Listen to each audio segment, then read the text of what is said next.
The first practical heat engines were driven by steam.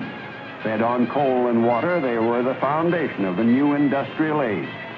It was not until 1877, when Otto adapted the principles of the four-stroke cycle theory of the French scientist BUE, that a really practical internal combustion engine was built.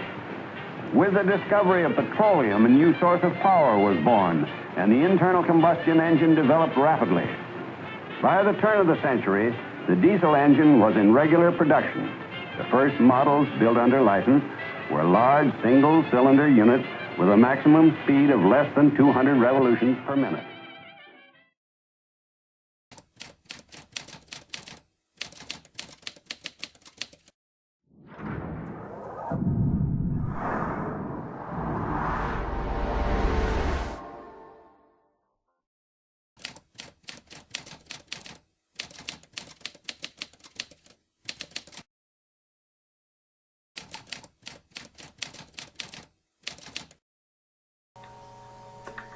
Part 1.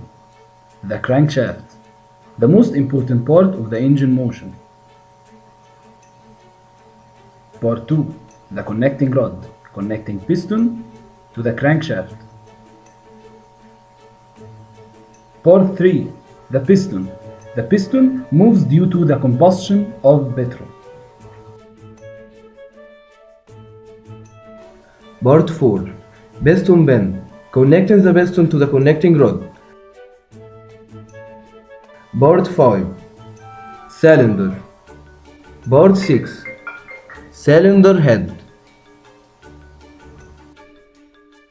Part 7.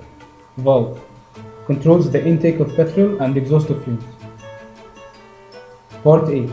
Spark plug, ignites the petrol. Part 9. Camshaft, controls the valve's motion. Part 10. Gears.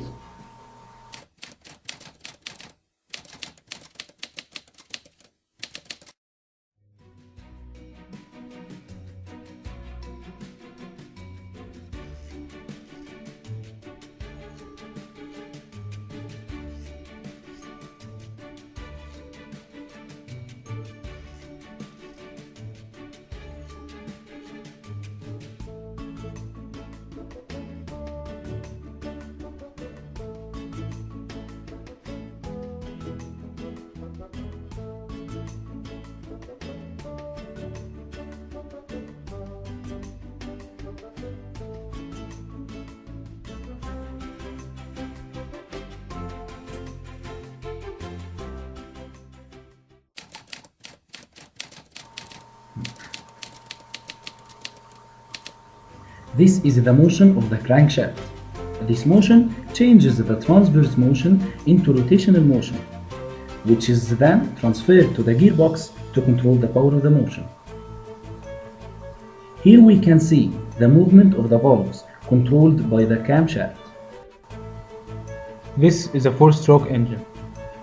The first stroke is called the induction stroke, and gas is drawn into the cylinder.